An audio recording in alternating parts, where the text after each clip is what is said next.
Hello, hello. Welcome back. This is the podcast that you love and follow, the Caddyshack podcast. This is episode number 11. No more hands. I've run out of hands. So let Barlos do that.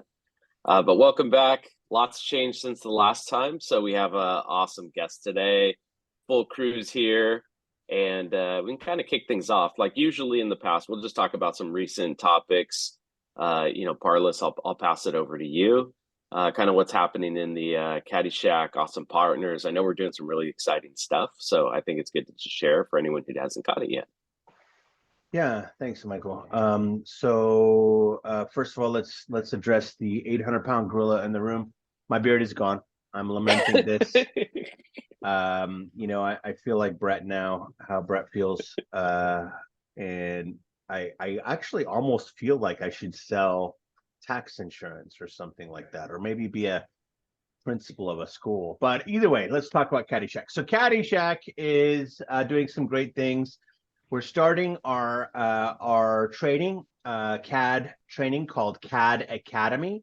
That is starting January 30th in Seattle, in Kumo, for those that are in the know. And it's going to be a phenomenal 8-hour class with me and Brett. Woo-hoo!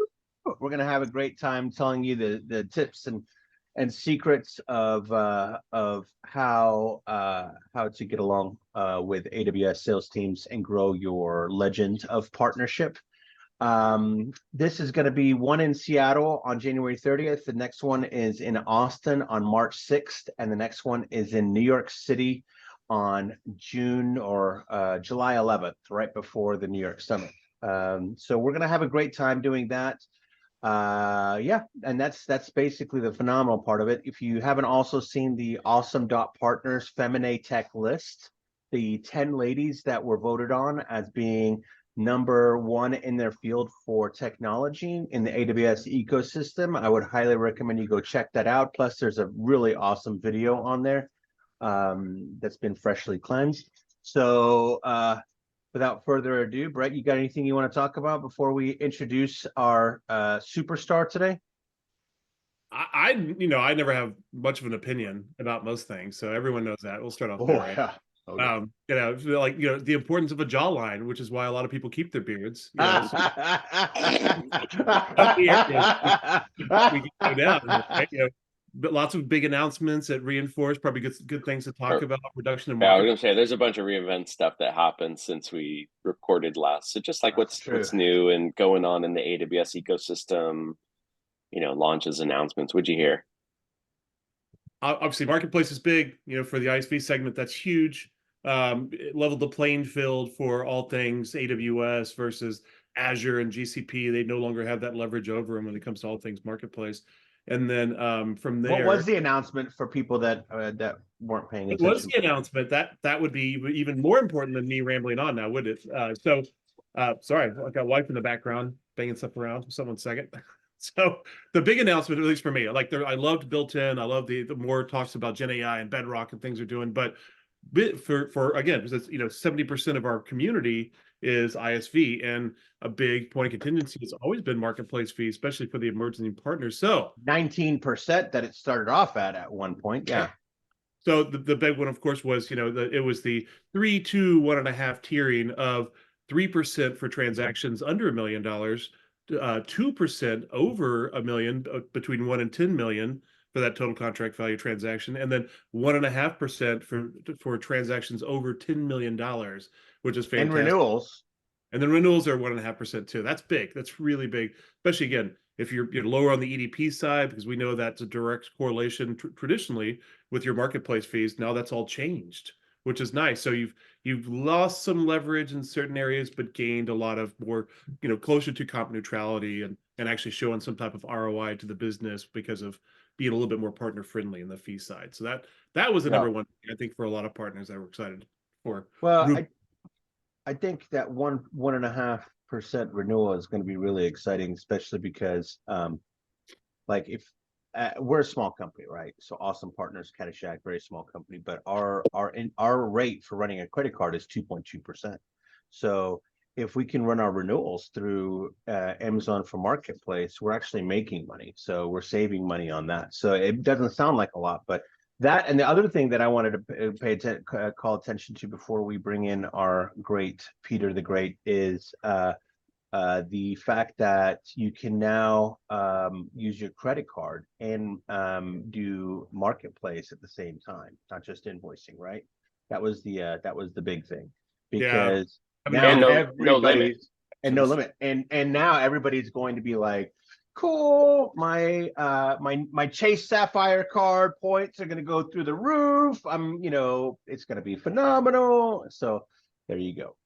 All right, yeah. so do we want to go ahead and Actually, get I started? was gonna say that, like, honestly, the biggest news as far as our world is that AWS sliced and diced all the industries. And right, like, Oh yeah. reInvent was a couple weeks ago, but I know up until today or last night, things were still changing. Most things are locked in, but remember, new leadership, new verticals, new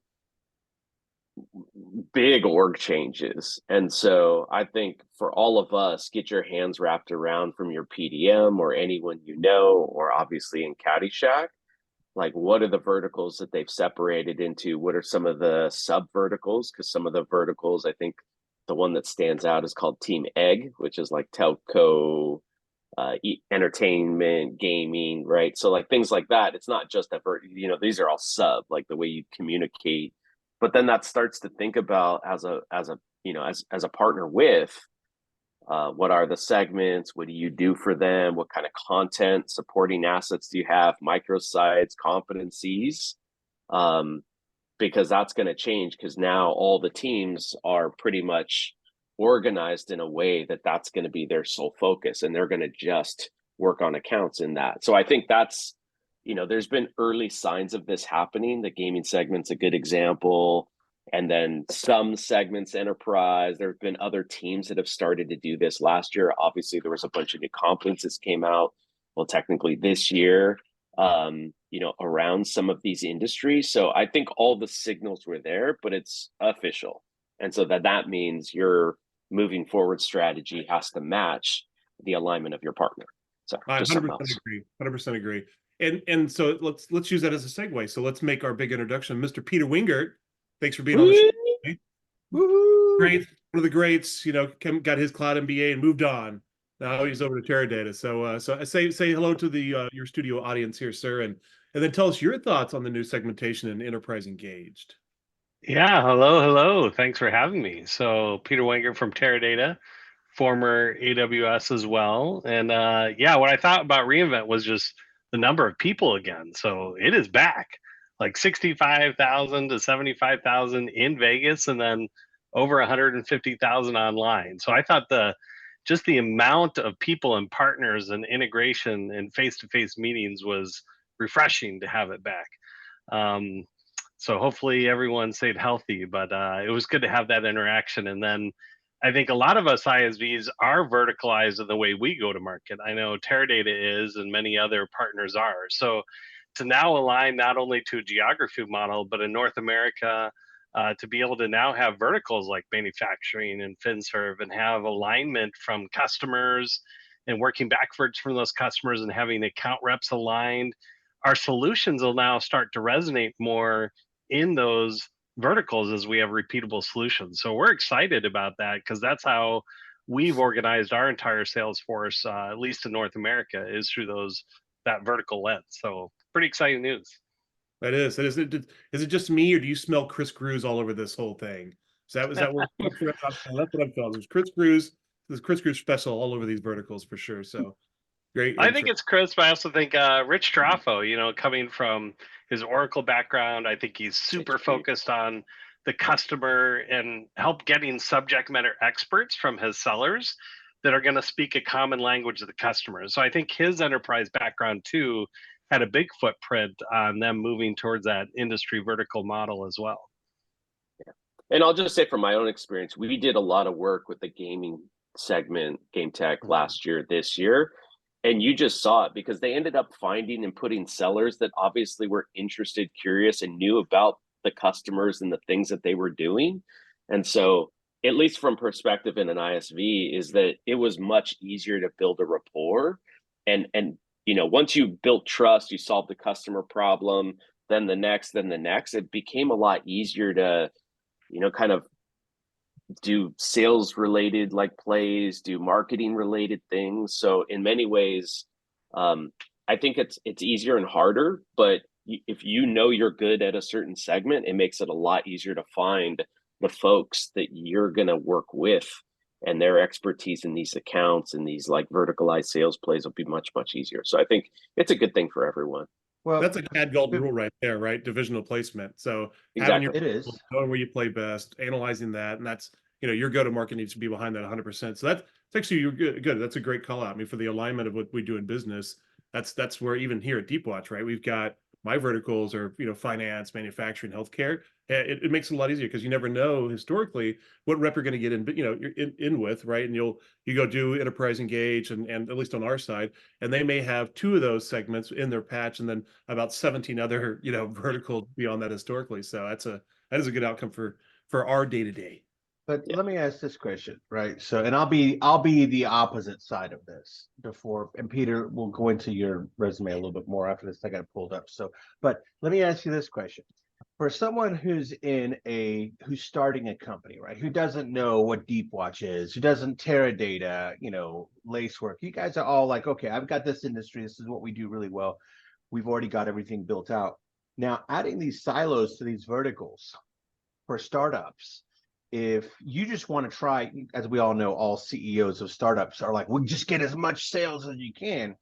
Is this having this additional silo after you've gotten, SMB, startup, DMB, enterprise, mid-enterprise, high enterprise, and now each one's going to have financial, blah, blah, blah, blah, blah, blah. And so isn't that going to make it that much harder to have that tribal knowledge across all the different industries and make it that much harder to do business for smaller companies? And I know that's not what Amazon wants to hear, but it to me, I'll be the opposite side of that and go, this is going to make things a little bit harder for the little guy. Right? What do you think, Peter? Well, one, I think you got to confirm how far the industry segments went. So Yeah. I think we knew that it started with the globals, and they were Right. kind of the first to segment those industries, at least at AWS. And then I think you're seeing that, North America enterprise has followed that model and now doing verticals from that side. But you really haven't heard anything about SMB or That's true. startups or Greenfield or other groups following that, because I think, especially when you get to SMB, it is so hard to do verticals at the scale that AWS does that. So I would say it's probably good to confirm with your PDM of just like how far that verticalization went through. But I think what we heard loud and clear, it was definitely at the North America, especially US enterprise group, that was the most affected by these verticals. But beyond that, I think I'm not sure how far it went beyond that segment in particular. It's just enterprise engaged. I think enterprise Greenfield, they're trying to follow suit, but they're not required to necessarily. But it just kind of makes sense. Get your SMEs for each little vertical and let them do their best there versus being scattered. So I think that's a great change. I think the other big change that's happening this year too, that was the biggest one for sure, verticals, right? But I like what Greenfield's doing under Rehan's regime. They're reducing the amount of accounts. So right, they've got the Shaw of AWS, right? They're reducing the overall I don't amount know. of. I was with Encore last night. Oh, Lord. But yeah, that's the other big change I think that's coming this year. I believe commercial is going from 100 million to 300 million, so that's another big change, right? So you're moving up enterprise a little further up, and then Greenfield itself, the field sellers we're going to actually shorten the amount of account lists they have. So only kind of your Motion 1, maybe top 25 accounts. Everything else is going to go ISR CSC for those Motion 2 accounts where they don't really have a footprint or haven't done an ISV transaction. So I think that's a great. I think it's better use of the field sellers on the Greenfield side for AWS too. If they're just not ready to engage or not, but if they're on that transitional path, then it's a better chance there. I'll give you 2 things, Barla. Since you said if I'm a CEO or I'm something in the if I'm working backwards from that information, the reality is I think one of the challenge a founder or, early companies make is that they're trying to be everything to everyone, So right? And true. I think if you're not starting out with, we called it ICP, our ideal customer profile, but we had early conversations, but we also knew generally everyone needs security, but like you don't try to sell to everyone, right? You said divisional placement, understanding your superpower, where your early deals come from. So when I joined Lacework, we had about 50 customers, right? But even before that, or right around that time, we pretty much had an ideal of the low hanging fruit. Like what did the company look like or do? What did they build on? Which cloud provider? How much did they spend? um, were they B2B, B2C, were they enterprise, were they cloud migrants, were they cloud native? Like all of this attribution should be how you go from, 1 to 10 customers to 100 customers. I mean, at some point, yeah, you're right. You sell to everyone, but early on, I think the biggest mistake that people make is just by not being focused and not focusing that. Now, I would also say, as CADs and what we do, the way our team looks at it is like pipeline gets generated, and I want to co-sell that pipeline. It's purely opportunistic. It's purely trying to move our pipeline forward to closure.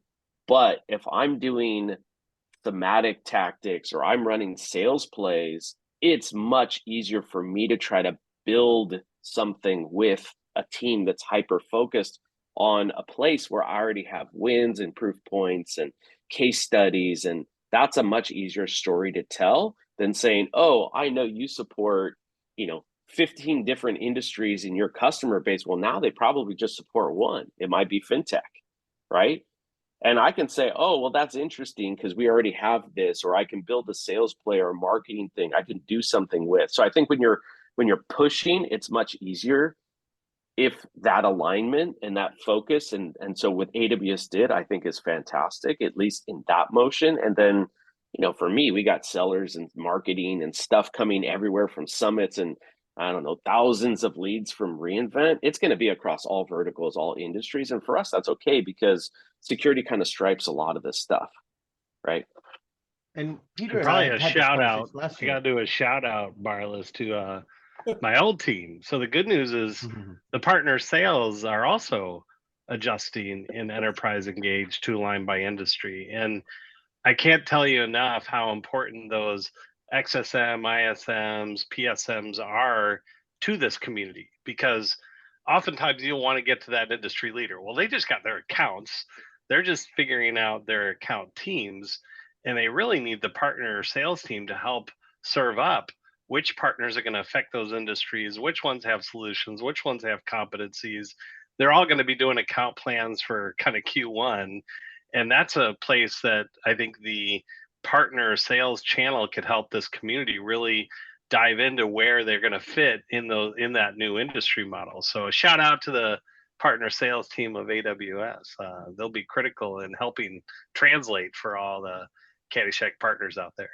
I Hi, agree Rachel. with that. Yeah, right. Any call outs to the old friends over there? Want to say hi to like a Sean Finnegan or Patrick Fidel? Lots of good friends over there.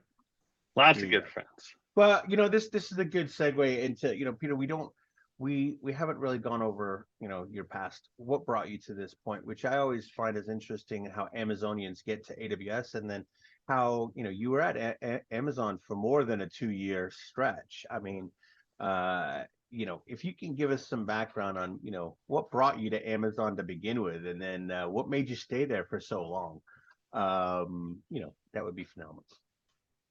Well, it started at the ISV world. So I was at Rockwell Automation as a sales engineer, going around automating factories for about 10 years of my early career, kind of finding a sweet spot of technical sales. So solution selling was in my DNA, and it was like, how do I marry IoT, manufacturing, and software together? And so ended up at Rockwell Software, an ISV that's out there today in this community.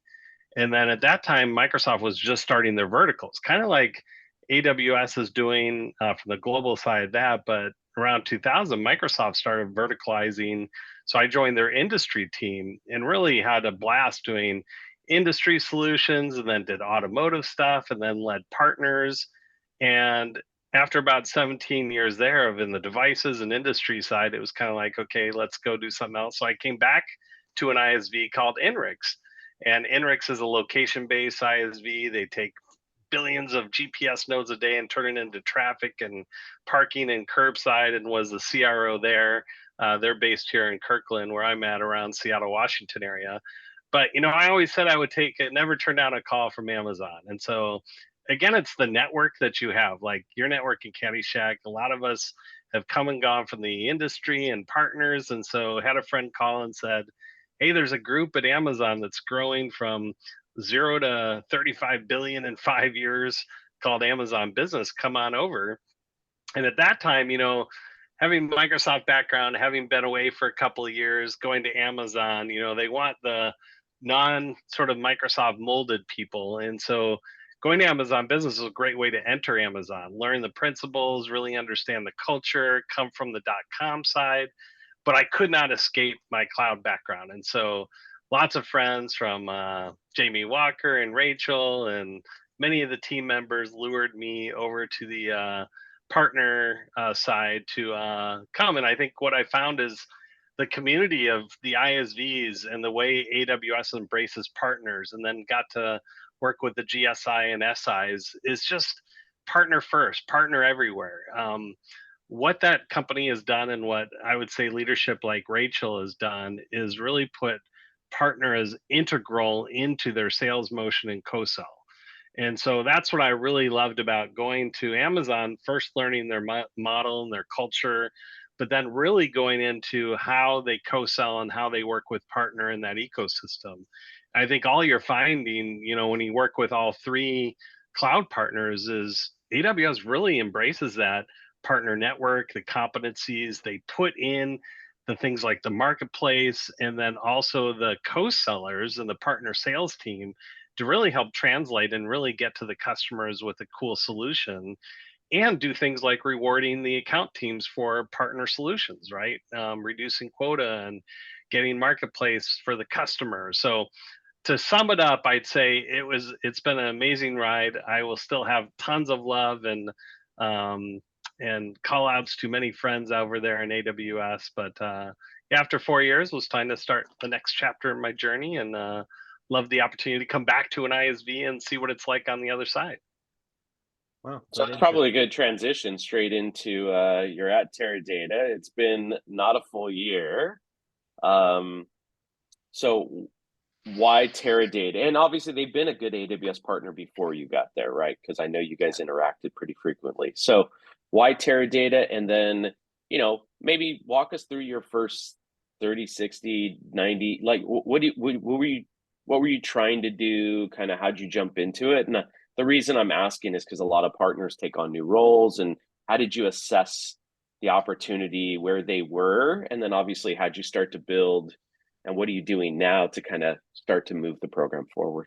And what does Teradata do? Because not everyone knows what Teradata does, right? So, how couldn't you? You've never been in an airport before? Yeah, exactly. Best marketing machine ever.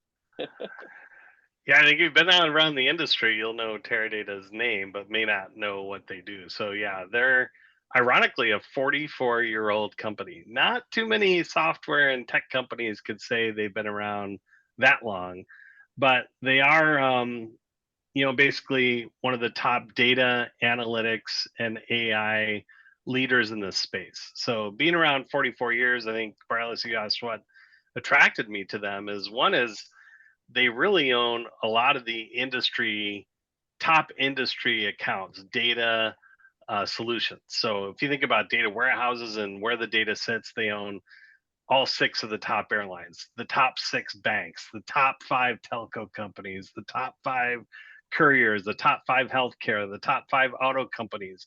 So because they've been around, they've been on premise for all those years, really mission critical data sources for all these companies. And they're a really new partner to the cloud sphere. So just about 4 years ago, their new CEO came in and said, we're going 100% cloud. We're going cloud first. And so then they started showing up on radars, because Teradata's systems are not small. Like, they are massive. petabytes of data that is one of those tough workloads to transition to the cloud. But they basically found a way to take their software and turn off the capital intense hardware and put the IP address in the cloud and convert customers over a weekend after, of course, they do the due diligence. And so it was super cool business model to look at how they're migrating their existing installed base to the cloud. And then they just launched last year the AWS Lake infrastructure. So they have Vantage Cloud on Enterprise. And so now they could actually separate compute and storage. They could do all this cool analytics and Gen AI stuff. So for me, it was like really cool to see this transformation of a 44-year-old company go to the cloud, but then modernize and start a whole new way to do analytics and data storage and cloud computing. That's really paving the way Teradata is going to redefine themselves in the future. So it's a fun opportunity. And I think the connections with AWS are great because you get the attention when you're doing we did the largest AWS transaction in the history of the marketplace. So that's kind of the size that Wow. we do, which is pretty fun. Oh, man. Was that public? That has been mentioned several times on calls. Yeah. Sweet. Been Very some big nice. ones this last year. I don't think Palo did one for 55 million. So man, that's got to be a monster out there then. Yeah, there's a few coming that direction that are very exciting, especially now a lot of the guys that are pushing them there have, good history in marketplace fees. Couldn't imagine a emerging partner getting beat up by 8.5% on a transaction like that, right? Not anymore. Not anymore. Yeah. Well, technically January 4th at 4 p.m. Pacific or January 5th at midnight GMT is when all those listing fee changes take effect. Wow. So Peter, that being said, like that tells us the history of the company. I know them. I'm from San Diego, so I've known the name also, but they've been around for a long time, and I think that's interesting. So then, your role. So that's why it's curious, but then obviously you're there to help support this transition. You have a lot of experience in cloud, Microsoft. So, you walk in, you parachute in day one, you're kind of assessing where we are, and then you're kind of building a plan. And we've talked a lot about this on the podcast, but what'd you kind of find, what'd you come up with, and where you headed? Yeah, I think it was first establishing, especially for the AWS relationship, that the block and tackling was there, right? Are they on the marketplace? Do they have public-private listing? Are they part of every program and competency, especially the horizontal competencies and the vertical competencies? So that was kind of like day one, is make sure all that is in place. Because if you're not visible in the AWS ecosystem, you're not there. I think the other was making sure that all our CRM systems and the leads, as people know, if you don't show up from a lead standpoint into ACE and you don't get into the partner sales team and you don't show like $1 as your ARR, the whole partner sales team has shifted more to a revenue model. So kind of right sizing your deals was kind of the next step, is how do we make sure that AWS sees us as an ISV that's accurately reflected by where the customers were at and kind of the size and scope of the opportunity from AWS cloud that makes it clear of where we're relevant to those groups. And then I think you got to find the pockets where you're really good at. So not every ISM or PSM is going to care. And so then you got to really hone in on where are those partner salespeople that have done deals with you that you could get that momentum built. And then it comes to the partner development side. So that's where my sort of background is as an engineer, and I'm working with partner sales, but I'm more on the partner development side. So then it's how do you get the engineers together and build something really cool? And so we were able to launch a AI Unlimited at reInvent, which is our whole new, we've been on SageMaker, but moving to Bedrock and basically building a serverless Gen AI solution built on AWS to kind of modernize where we go forward with AWS in the future. So to me, that was how do you get from what would be an old traditional data lake analytics company to jump on the bandwagon and actually co-develop something with them so that you could take advantage of SageMaker and Bedrock into the future. And I think reInvent was a perfect time to launch that. And I think we're going to see a lot of things that'll come up. And then the last one was the fun part is getting customers out there. So like you're saying, Teradata, you've got Laceworks, you've got all your Deep Watch and all the different companies we represent, but it's fun when you get a customer to say it. And so we had the NFL theme going, and we had the Giants talk about their entire fan experience and how they're using our analytics to create a 360-degree view of the analytics. So a fun session that's recorded on YouTube, but if you want to see how kind of the Giants and NFL take advantage of big data and use that, it was a really fun session to really highlight some of the customers we're working with. So little plug for Teradata there, but I think at the end of the day, it's that block and tackling, making sure your sales coordination is going on, and then making sure you've got tight alignment from your product development side so that you could show a roadmap in future that you're partnering with AWS going forward.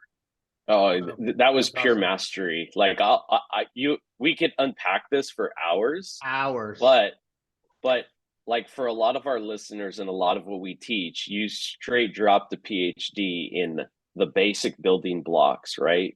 You talked about co-selling, right? Pipeline matters. You talked about obviously understanding placement, divisional placement, industries, everything else. You talked about one of the hardest things, co-build, and that you actually co-built something with AWS that's valuable to the customers. And then obviously you wrapped a pretty bow on it with talking about a customer, working backwards from a customer, co-marketing, doing something special at reInvent. Like that story actually covered all the bases. And so if anyone's new to this, that's kind of how you take a discipline, but you're actually linking all of these skills together. And if you want to be a top partner or a leaned in partner to AWS, you have to do all of these things. It's not like I can be great at one thing, or we were talking about football. I always say there's 3 phases, right? There's offense, defense, and special teams. Like if you're not doing all of them well, you're still going to lose a game like my Chargers did last night. So, I mean, there's loss and there's losing. Yeah. Well, fortunately today there's no more head coach and no more offensive coordinator, or sorry, GM. But no, that's for another day. But yeah, no, just to break that stuff down, when we talk about the baby steps, like each of those matter, but then when you put them all together, that's incredibly impactful for your business. And that's really what our roles are, right? How do you take this big company and these cloud services, and how do you mush these things together to be a good partner, but it's also beneficial for your customers, for your company, for you. That was awesome. That was a great story. Yeah, But it's spot on too. Yeah, like where you go with this, it's all so interwoven. All of it, the co-sell, the co-build, the co-market, the consumption, the champions, all the C's, right? I think we got a 6th C that's coming out soon too, right, Michael? Yeah. And but because I've worked with plenty of CROs over the years that they kind of point to that first one, like, well, can't we just do the co-sell? Like, it doesn't work that way. It's not the channel. It's not traditional. You're not just going to spiff somebody and get them to push a product. It's all of those things. I always like to use like a competency badge as an example of for the audience, right? Like how interwoven all these things are, right? So in order to get a competency with AWS, that's you're in the co-build motion, right? And then the outcome of that leads to co-marketing, co-sell, because there's MDF dollars that are sometimes associated with it. Other times are incentives for the AWS sellers to push your competency. And so they're all kind of interwoven, because then you get to evangelize the new competency you have and the trust of AWS, what you did in this co-build, and use that to build rapport with the sellers to help open up or work on other opportunities you can influence, and kind of drives that co-sell motion. So there you go, right? It's very circular, very interwoven, and all of those things have to happen for you to kind of get to that top and that rocket ship. And obviously, I'm sure we're going to see the Teradata name even in more airports because of the good work you've been doing already. That's great. So then, like, what's next? Where are you headed? Like, I think you've made a significant change in a very short period of time there. So, like, what's next? Where are you guys headed? How do you start thinking about like next year? Is it more of the same? I feel a lot of times I'm just doing a lot of the same. I'll find new opportunities, but you can't ignore what you've already built. You have to keep doing it. That's the hard part. But then kind of what do you think next is on your journey? That's a secret sauce, Yeah. Yeah. No, I think you gotta keep doing what you're doing, but I think that anytime someone changes a business model, and I think if you just go back to the AWS vertical approach, I think everyone is hunger to develop the best and learn more and be curious. And so most of us in this ecosystem of ISV and SI have a vertical expertise or a solution that is really going to help these sellers become more credible with their new customers. Because rightly or wrongly so, they've been a geo maze. They've probably crossed 13, 14, 15 different verticals on a daily basis. They pick up the phone and they're talking healthcare, they're talking CPG, they're talking manufacturing, automotive, you name it, unless you're games, because games has been a pretty strong vertical, or even some of the FinServ stuff. But they're going to be hungry to actually understand, okay, now I'm going to be talking to one sort of vertical. And if you're in manufacturing, you have a solution there. What a better way for this partner ecosystem to come out and help create repeatable offerings by solutions for these verticals. And I think you're going to find that these account plans and sort of what the AWS sellers are going to be hungry for is now having that dialogue and having that vocabulary to speak in their customers and work backwards, which Amazon does so well. But they're going to need to learn about like supply chain and PLM and IoT, and they're going to need to learn about like big data sources and analytics that are specialized for each of those verticals. And so I do think for 24, especially in AWS, is we've got an awesome opportunity to basically help these sellers really understand their customers better in these verticals and the solutions that are repeatable and which ISVs are horizontal but have a vertical flair to them. And so I think that's where a lot of it's going to be pushed, is how we align our vertical solutions and actually get the account reps and the partner salespeople up to speed on sort of repeatable solutions by those different verticals. Even if you're horizontal, chances are you're going to have a vertical spin based on your customers that are adopting it. So that would be some secret sauce to share, I guess. Well said. And I completely agree. And actually, I'm starting to see it too, as sellers know where they're going to live, what kind of accounts.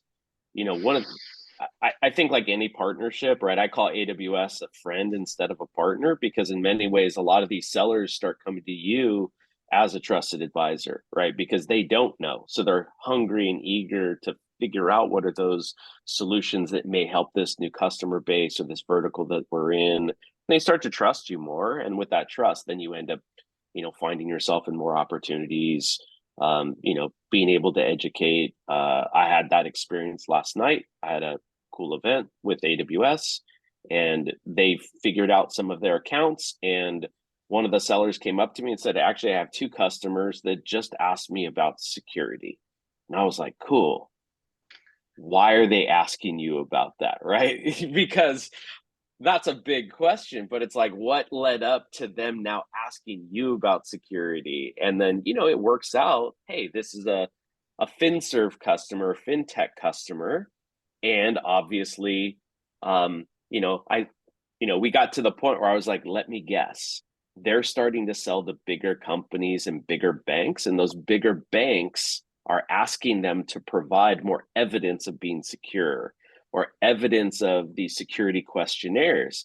And he said, how'd you know that? I said, well, we've been doing this for a while.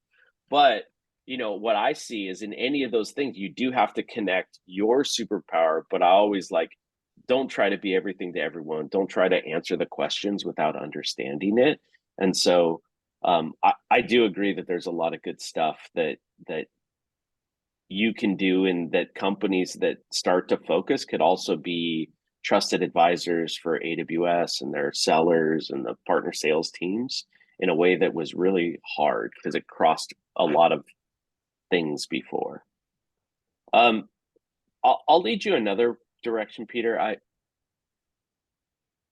One of the things, so you also said a keyword in there that the CEO came in a couple years ago, and it was a top-down led. And I've seen a lot of these transformations fail because there probably wasn't that executive alignment relationship, but also that doesn't mean from the CEO down to an individual seller that everyone's like on the same page. And so transitioning companies from 40 years of doing one thing to 4 years of doing something else is pretty different. So any thoughts, guidance, how much did you have to like, connect with the executive team? What was been your experiences on how much I always say it, I spend a bulk of my time selling inside the company, and then there's what the others see on the outside. Like any guidance that you've seen both probably inside AWS, but certainly in your role now.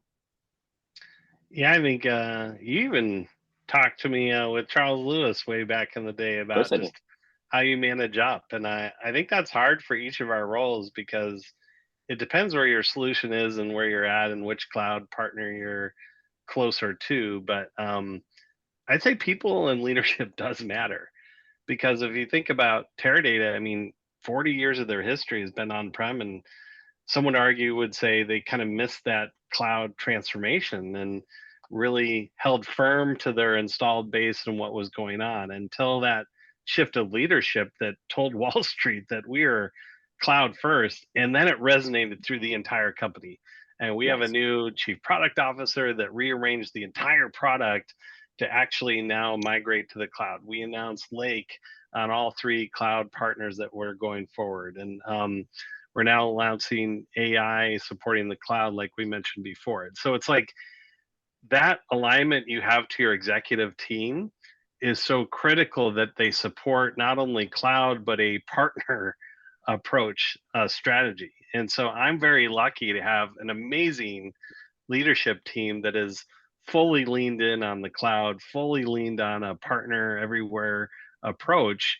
And I think it's then how do you get that resonated through the entire company, right? Because you got to get to the sellers, the people that have been on the front lines with your customers, that have gone through the journey of on-prem to cloud. And so then it's like, how do you make sure that all the troops are in line? And so I think I'm very lucky to have a leader and a whole leadership team that has sort of embraced that. And I've seen it be challenges at other companies, working with other ISVs. If you don't have that leadership or that mentality to support you and support all the programs and investments that the clouds have, it's a struggle. And so I say people do matter, leaders matter, and you gotta look yourself in the eye and say, are you getting the support you need, not only from your own leadership, but from the cloud partner as well. So yeah, I think you, Michael, I mean, have done a good job, I think, of help educating many along the way of kind of how you manage up and how do you work with your, not only your leadership teams, your boards, but bought off on that, hey, this cloud thing's real.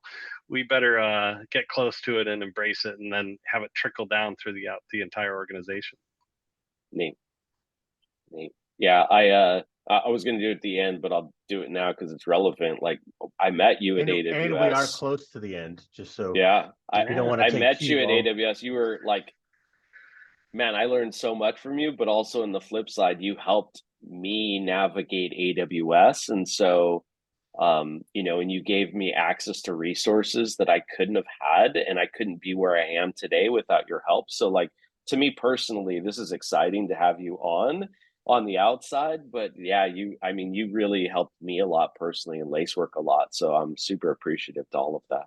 And Caddyshack, I mean, Peter got up in front of the entire startup organization when we were up in Seattle and was like, look, Caddyshack, it's really awesome, and PDMs are fantastic at what they do, but they're really great at telling you what to do, not how to do it. And Caddyshack will tell you exactly how to do it.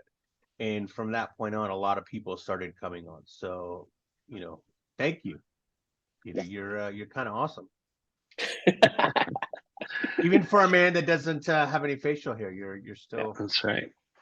So I guess since we're coming to a close, we asked this a lot, and we've talked about a lot. We can probably like go back and summarize a lot of it, but I think if you had to whittle down, the lessons learned about partnering with AWS, as maybe just a 1, 2, or 3, or a couple of them, or however many, like what have you kind of found in that journey of like, what's the best way to partner with AWS? What are the key milestones or key things, lessons learned?